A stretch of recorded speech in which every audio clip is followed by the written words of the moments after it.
Allah berikan kesempatan, Allah berikan kekuatan untuk memenuhi panggilan sholat subuh berjamaah yang dilanjutkan dengan ta'lim agama. Untuk saudara-saudara kita yang pagi ini tidak bisa hadir karena satu dan lain urusan, mari kita doakan mudah-mudahan Allah lancarkan urusannya. Dan untuk saudara-saudara kita yang pagi ini tidak bisa hadir karena sakit, wabil khusus saudara kita Bapak Jamjuli dan mungkin yang lain juga masih dalam keadaan sakit, mari kita doakan mudah-mudahan Allah angkat penyakitnya dan Allah sembuhkan.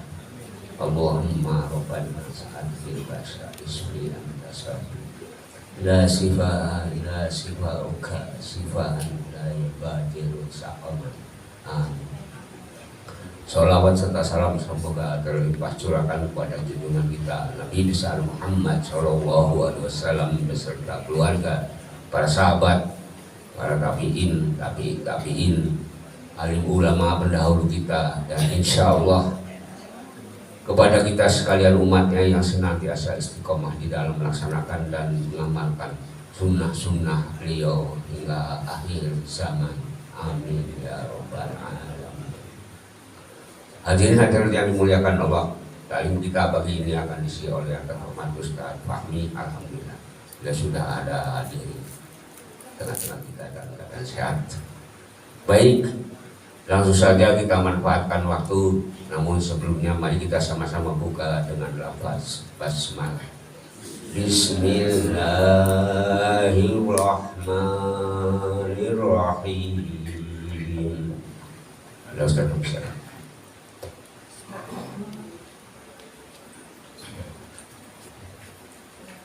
Assalamualaikum warahmatullahi wabarakatuh. Waalaikumsalam. Alhamdulillahilladzi anzala sakinata fi qulubil mu'minina liyazdadu imanan ma'a imanihim. Walillahi junudus samawati wal ardi wa kana Allahu 'aliman hakima. Asyhadu an la ilaha illallah wahdahu la syarika lahu wa asyhadu anna Muhammadan 'abduhu wa rasuluh. Allahumma shalli wa sallim ala hadzal nabiyil karim wa ala alihi wa ashabihi ajma'in. Amma ba'd. Jemaah yang berbahagia, jemaah yang insyaallah dirahmati oleh Allah Subhanahu wa ta'ala. Alhamdulillah wa syukurillah wa bi'ni'matillah. Pada pagi yang cerah ini Allah Tabaraka wa Ta'ala masih memberikan kita kesempatan untuk mengkaji ayat-ayatnya, mengkaji sunnah-sunnah Rasulullah Sallallahu Alaihi Wasallam. Kemudian dengan kajian ini kita pahami, dengan pemahaman ini kita aplikasikan di dalam kehidupan kita. Jadi bukan sekedar dihafal saja, akan tetapi perlu difahami dan diimplementasikan di dalam kehidupan kita. Yang sering saya sampaikan, sunnah bukan sekedar memelihara jenggot dan mencingkrangkan celana, tapi sunnah di dalam totalitas kehidupan kita, di dalam tata cara tutur kata kita, di dalam langkah kaki kita, semua diperhitungkan, yang semuanya hanya semata-mata karena beribadah kepada Allah Subhanahu wa ta'ala. Jemaah yang berbahagia, sampai saat ini sedikit saya singgung saja, masih menjadi polemik setiap tahun dan sepertinya sulit untuk dihilangkan, menjadikan perdebatan tentang perayaan Natal dan Tahun Baru. Bahkan ada seorang buya mengatakan, tapi saya sedikit aneh melihat dan mendengarkan bahwa mengutip ulama kibar dari Mesir yang mengatakan bahwa Natal tidak ada sangkut pautnya dengan akidah di dalam umat Islam. Ini aneh. Di tubuh mereka sendiri Natal itu diperselisihkan. Benar enggak Isa itu lahir, Nabi Isa itu lahir di tanggal 25 Desember. Sampai-sampai di Palestina itu ada satu tempat di mana tempat ini dekat dengan sinagog Yahudi dan berempetan dengan dinding ratapan. Dan dinding ratapan ini waktu saya ke sana ditutup sudah. Ada 3 gereja di dalam satu tempat itu, masing-masing mengaku. Yang satu mengatakan bahwa Isa itu lahir di bulan November. Yang satu lagi mengatakan bahwa Isa itu, Yesus itu lahir tanggal dia tidak mengatakan 25 Desember tapi mengatakan bulan Desember. Kemudian satu lagi mengatakan lahir di 1 Januari. Dari kesimpulan ini sebenarnya sudah merupakan satu kesalahan. Karena apa? Apabila kita merujuk di dalam surah Maryam mulai dari ayat yang ke-16 sampai ayat 26, itu bercerita tentang kehamilan ibunda Nabi Isa sampai bagaimana jerih payahnya sampai mengasingkan diri. Kemudian di dalam surah 4 ayat 155 sampai dengan 158 berbicara tentang bagaimana pada saat sakitnya hendak melahirkan. Kemudian Allah memerintahkan agar menggoyang pohon kurma agar kurma itu jatuh dan bisa dikonsumsi menjadikan satu kekuatan. Karena kurma itu mengandung kadar gula yang tinggi tapi tidak berakibat kepada satu penyakit.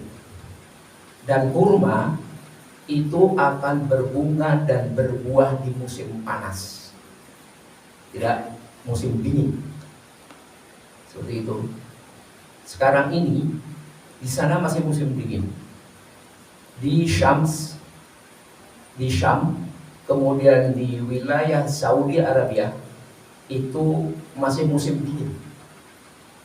Bahkan kemarin di akhir bulan Agustus itu di Madinah dinginnya sampai 8 derajat. Cukup menggigit dinginnya. Dan sampai sekarang pun masih. Biasanya sampai akhir Januari. Pada saat saya ke Palestina, ke Yordan, itu di bulan-bulan juga bulan yang musim dingin.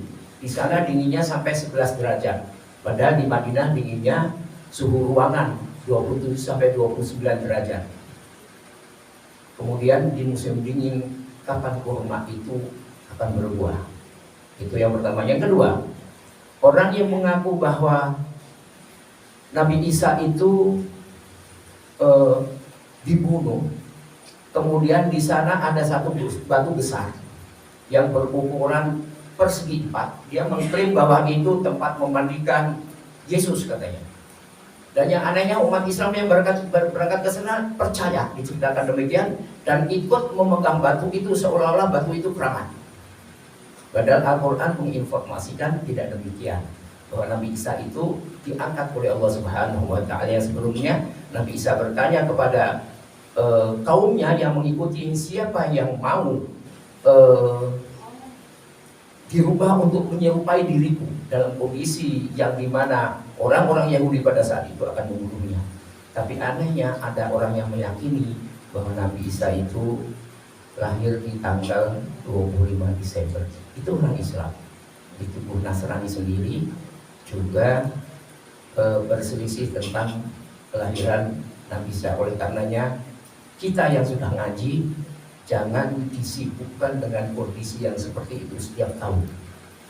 Setiap tahun itu boleh di medsos, boleh nggak memperingati Natal dan sebagainya. Kalau ia mengatakan memperingati Natal sama dengan memperingati kelahiran Nabi Isa, sedangkan itu kedustaan yang adanya, maka itu akan mengusik akidah kita. Wallahu a'lam. Baik, saya akan melanjutkan kajian kita. Saya akan berangkat di dalam satu hadis Dan hadis ini dari Abu Abdurrahman Abdullah bin Mas'ud radhiyallahu anhu. An Abi Abdurrahman Abdullah ibnu Mas'ud radhiyallahu anhu qala hadatsana Rasulullah sallallahu alaihi wasallam wa huwa shadiqul masduq. Inna ahadakum yajma'u khalaqahu fi batni ummihi 40 yawman nutfah summa 'alaqatan mithlu dhalik summa yakunu mudghah mithlu dhalik summa yusilu ilaihi al-malak fayanfakhu fihi ruh. Dari Abu Abdurrahman. Hadis ini berbicara tentang penciptaan manusia. Dan hadis ini nanti akan berbicara tentang takdir yang dituliskan atas ciptaan Allah Subhanahu wa taala, makhluk yang bernama manusia. Dia berkata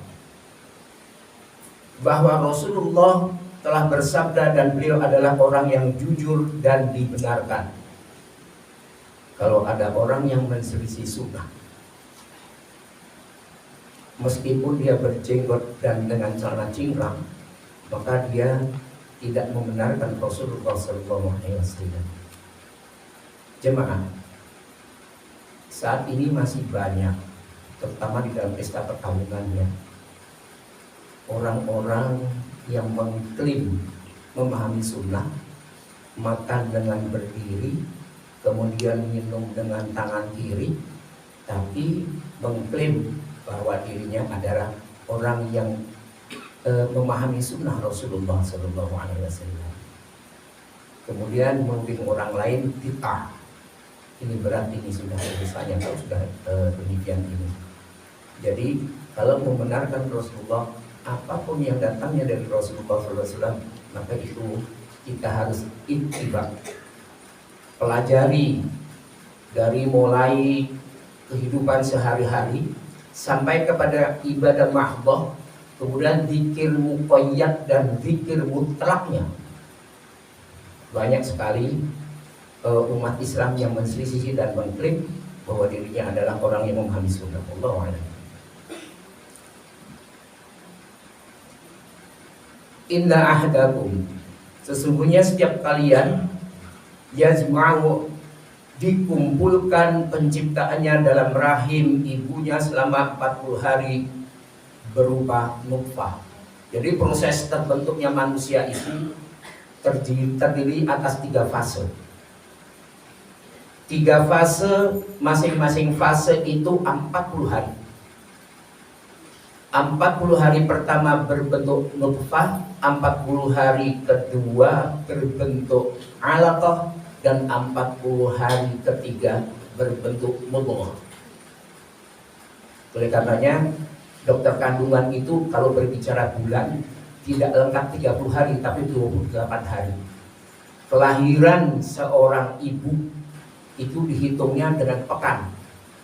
Nah ini juga nih, kita ini terbiasa dengan kalimat minggu ya. Ini hari apa? Hari Minggu.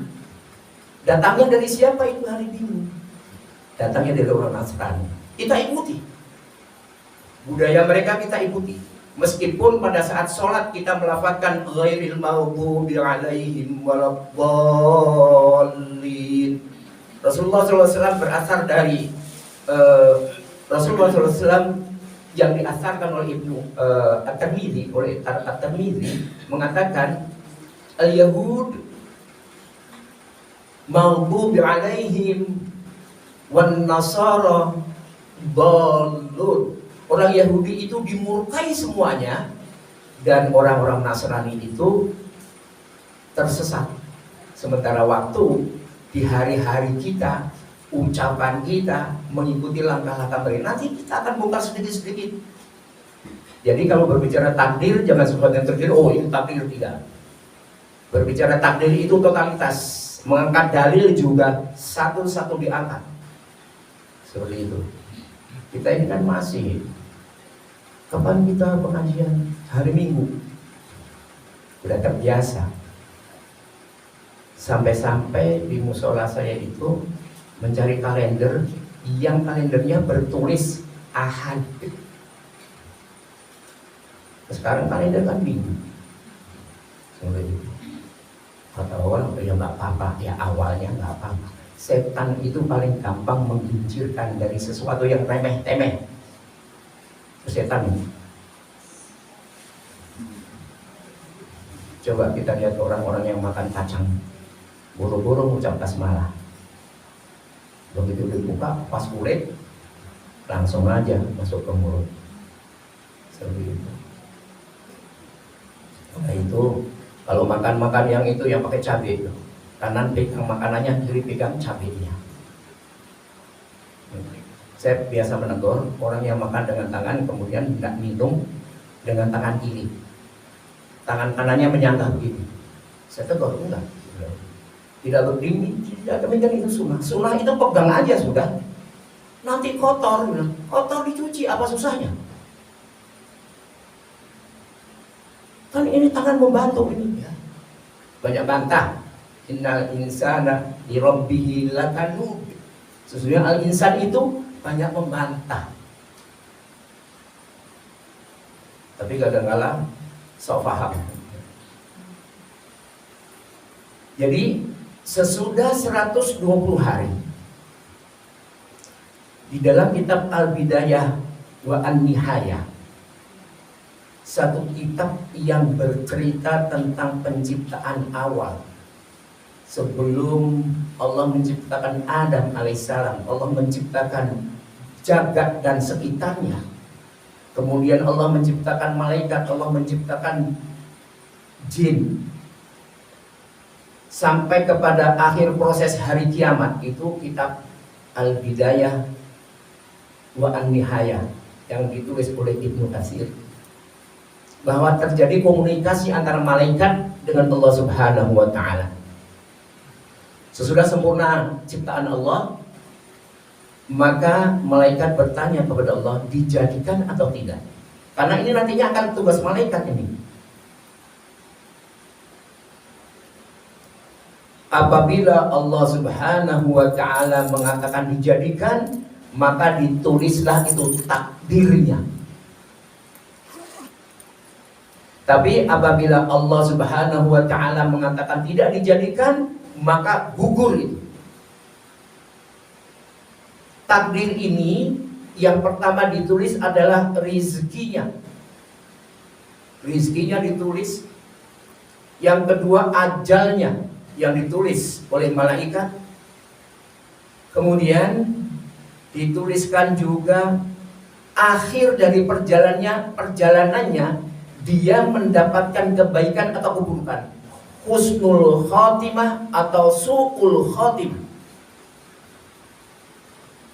Sedangkan takdir yang lain ditulis juga, tapi di lauh mahfuz. Secara global sebenarnya takdir penciptaan manusia dan bagaimana implementasinya di muka bumi ini itu ditulis di lauh mahfuz.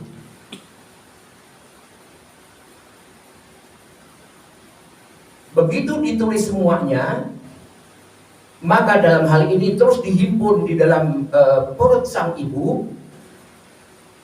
Maka ada yang lahir sekian pekan, ada yang lahir sekian pekan, ada yang lahir di 37 pekan, ada yang lahir 38, bahkan ada yang lahir di 30 pekan.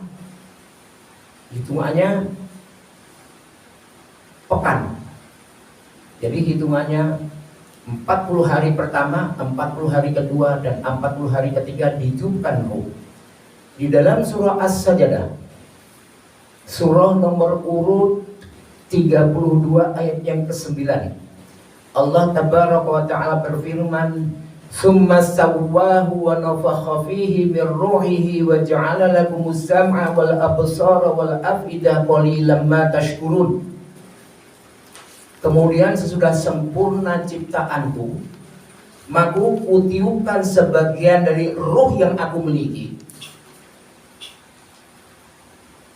Ini nanti akan kembali dengan bahasan kita yang di pekan lalu. Wa nafsi wa ma sawwaha, dan jiwa serta penyempurnaannya. Apa yang disempurnakan oleh Allah Subhanahu wa taala, yang disempurnakan oleh Allah Subhanahu wa taala adalah tauhid. Setiap yang lahir dibekali tauhid oleh Allah Subhanahu wa taala.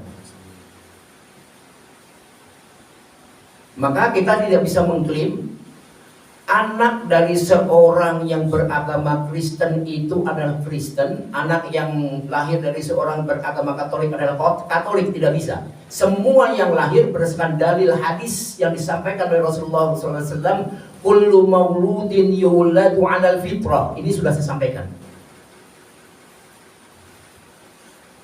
Fa'abawahu, bapak-bapaknya lah. Bapak ini bisa bapak biologis, bisa bapak lingkungan. Maka nanti korelasinya akan sampai kepada doa kita di hari-hari. Rabbana hablana min azwajina wa dzurriyyatina qurrata a'yun waj'alna lil muttaqina imama. Ya Rabb, anugerahkanlah kepada kami, Rabbana hablana min azwajina, dari istri-istri. Azwaj sebetulnya istri dalam bentuk jamak, bukan seorang laki-laki harus nikah dengan beberapa istri, tidak. Wa dzurriyyah, dan keturunan. Qurratu a'yun, yang indah dipandang mata. Nah, dalam hal ini karena terakhir ayat ini diabadikan oleh Allah di dalam surah 25 ayat 74. Surah Al-Furqan ayat 74. Waj'alna lil muttaqina imama, dan jadikanlah kami imam orang-orang yang takwa. Artinya kita menghendaki agar istri kita juga menjadi orang yang takwa, anak keturunan kita juga menjadi orang yang takwa. Dan ini pun bisa sebaliknya. Bisa jadi anaknya yang takwa, tapi ibunya terlambat untuk memahami, bapaknya terlambat untuk memahami ketakwaan. Satu kasus. Ini saya akan berbicara kasus yang ada aja.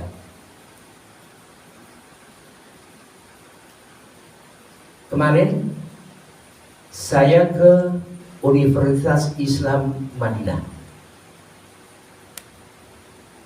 Saya jumpa dengan seorang mahasiswa yang sedang mengambil S2 jurusan Firaq. Dan jurusan Firaq ini belum ada S3-nya. S2-nya pun itu baru. Jurusan Firaq itu sekte-sekte di dalam tubuh Islam. Saya mengatakan kepada, namanya Haikal. Haikal ini ibunya pejabat di pemerintahan Pemkot Bogor, bapaknya seorang pengusaha. Dan riwayatnya SD-nya SD biasa, SD negeri biasa, SMP-nya SMP negeri biasa, SMA-nya juga SMA negeri biasa, tidak ada background pesantren. Kemudian diterima di ITB, tapi nggak diambil. Kalau orang mengatakan sayang, apa yang terjadi? Haikal ini pergi ke Pare untuk belajar bahasa Arab selama 3 bulan. Di Pare itu ada khusus kampung Inggris, tapi di situ ada bahasa Arabnya juga. 3 bulan di Pare, dia kembali ke sini belajar bahasa Arab lanjutan kepada Ustadz Hamzah Abbas dari Radio Rojak. Nekat mendaftar ke Universitas Islam Madinah, qadarullah diterima. Bayangkan, dari umum, yang dari pesantren aja bisa dihitung jari. Kemarin yang saya temui 4-4-nya ini semua dari umum, bukan dari pesantren. Ada yang satu itu ketua Ikatan Mahasiswa seluruh Arab Saudi. Yang satu lagi saya temui itu tetangga saya. Saya bilang, antum ini satu kecamatan tapi jumpanya di UIN. Yang satu lagi juga sedang ngambil S2 tapi jurusannya syariah. Apa kata ibunya? Komplain kepada teman saya, Dr. Imam Zamroji. Komplain, bagaimana Ustaz? Padahal dia di IPB diterima. Tapi kenapa terus dia pergi ke Madinah untuk sekolah di sana? Ustaz Imam ini gampang aja jawabnya. Ibu kan selalu berdoa anaknya menjadi anak yang soleh. Sekarang anak ibu menuntut ilmu untuk menjadi anak yang soleh, ibu gelisah. Diam sang ibu. Maka ini yang saya katakan, bahwa ketakwaan dimiliki oleh anaknya terlebih dahulu, dari anaknya itu baru ibunya itu nuluh. Kemarin nitip sesuatu kepada teman saya itu.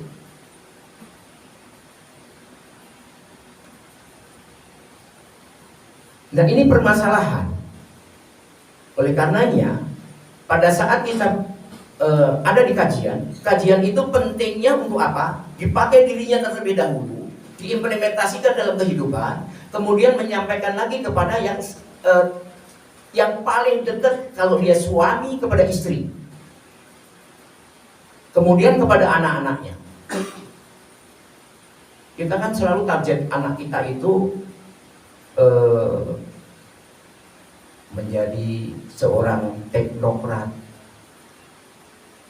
kemudian menjadi seorang dokter. Tapi hati-hati, ini tambahan buat saya. Saat ini banyak sekolah-sekolah umum yang menjual sunnah. Hati-hati, karena apa? Sunnah itu luar biasa harganya. Masuk sekolah dengan 100 juta, SPP-nya 4 juta sampai 6 juta. Sunnah label. Baik, saya kembali.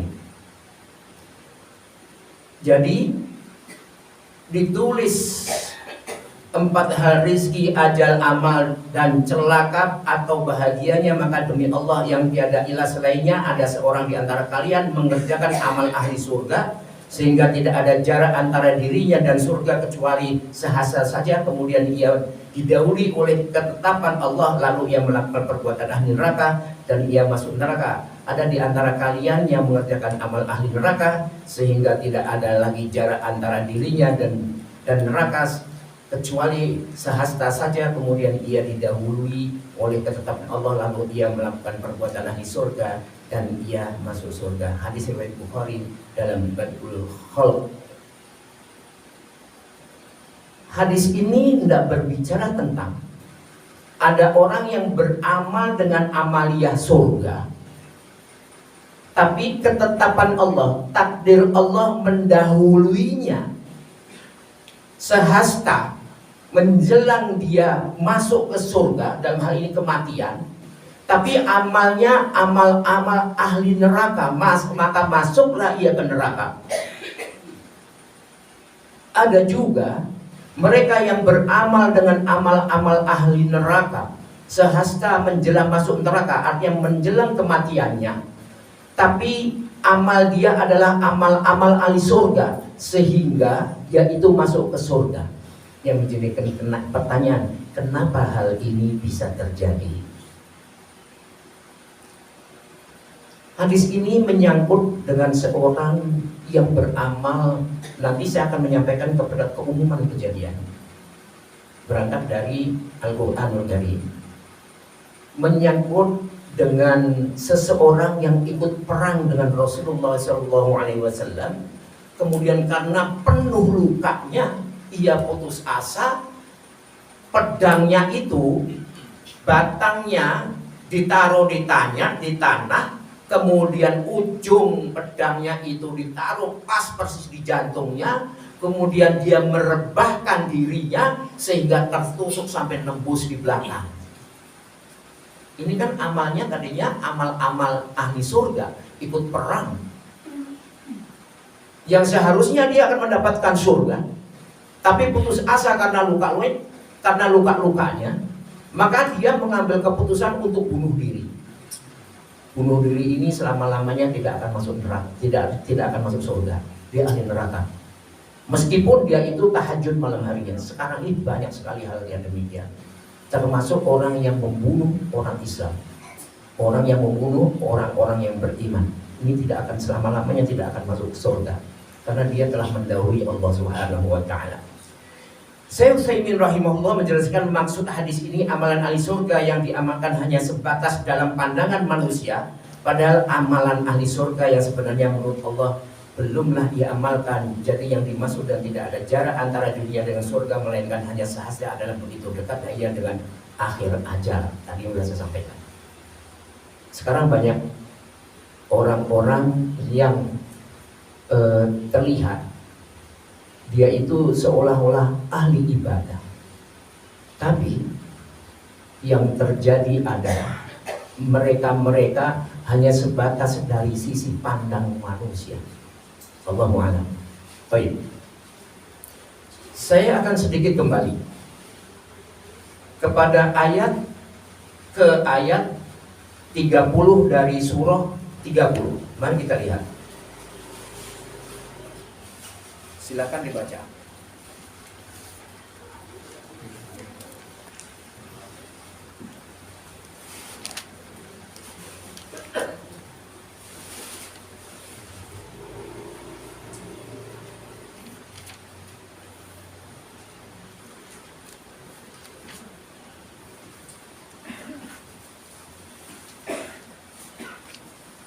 Ibu udah dapat, silakan baca.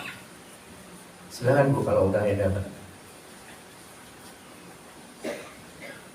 Maka hadapkanlah wajahmu dengan lurus kepada agama Islam sesuai fitrah Allah, disebabkan Dia telah menciptakan manusia menurut fitrah itu. Tidak ada perubahan pada ciptaan Allah. Itulah agama yang lurus, tetapi kebanyakan manusia tidak mengetahui. Fa'akim wajhaka lid-dini hanifa, maka hadapkanlah wajahmu kepada ad-din yang hanif. Dalam satu hadis qudsi, Allah tabaraka wa ta'ala berfirman, ini khalaqtu ibadi hunafa faja'athumus syayatinu fajtalathum an dinihim